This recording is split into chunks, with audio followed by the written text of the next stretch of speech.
Assalamu alaikum, I'm Aisha and you're watching Samaa News. Here are today's headlines. Field Marshal Asim Munir has concluded an official visit to Iran, with Pakistan's military saying the talks made positive progress towards supporting regional de-escalation and US-Iran reconciliation efforts. According to ISPR, the Field Marshal held meetings with Iran's top leadership, including President Masoud Pezeshkian, Foreign Minister Abbas Araghchi, and senior civil and military officials. Discussions focused on regional stability and ongoing diplomatic engagement. ISPR said the meetings took place in a positive and constructive atmosphere, with Iran reportedly appreciating Pakistan's mediation role in efforts to ease tensions and advance dialogue. Iran has signaled a hardline stance in ongoing negotiations with the United States, saying it will not compromise on its national rights in talks aimed at easing recent tensions. Iranian officials, including Mohammad Bakr Kalibaf, said the United States was not an honest party in negotiations and warned that Tehran would defend its interests through diplomacy or force if necessary. The remarks came during meetings in Tehran involving Pakistani military leadership as part of mediation efforts to bridge differences between the two sides. Officials said discussions included a proposed 14-point Iranian framework for a potential agreement. Iran has described ongoing peace talks with the United States as a turning point as diplomatic activity intensifies in Tehran. Foreign Ministry spokesman Ismail Baghai linked the momentum to the presence of senior Pakistani officials in Tehran, while also defending Iran's right to pursue peaceful nuclear energy under the Nuclear Non-Proliferation Treaty.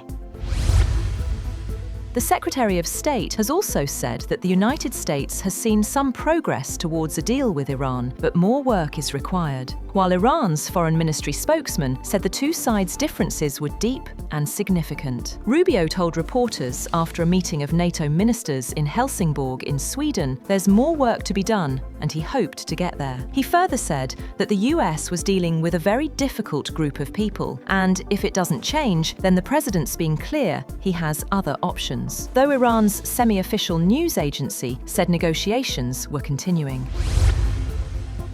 U.S. Secretary of State Marco Rubio has said that Washington is in constant communication with Field Marshal Asim Munir at the highest level. In an interview, Rubio praised Pakistan for what he called an admirable job in helping mediate talks between Washington and Iran. He described Pakistan as the primary interlocutor in ongoing diplomatic efforts.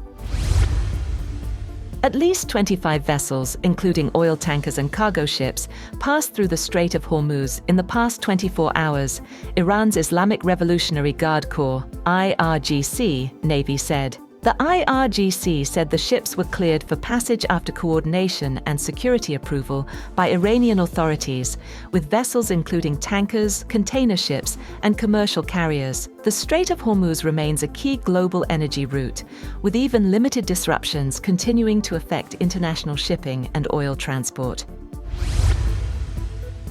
Foreigners seeking to adjust their immigration status in the United States to secure green cards will have to do so from outside the country via the State Department. The US Citizenship and Immigration Services announced the move in a policy memo, which directed officers to consider relevant factors and information on a case-by-case basis when determining whether extraordinary relief is warranted. The US Department of Homeland Security said an alien who is in the US temporarily and wants a green card must return to their home country to apply, adding that the policy allows immigration system to function as the law intended instead of incentivizing loopholes.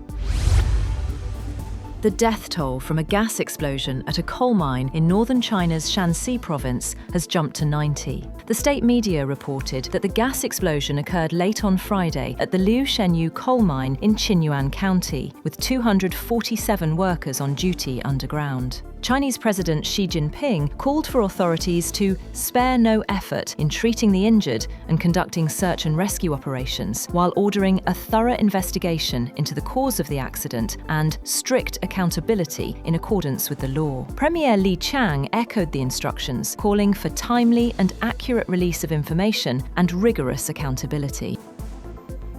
That's all for now. For more updates, visit www.samaa.tv. Thank you for watching Samaa News.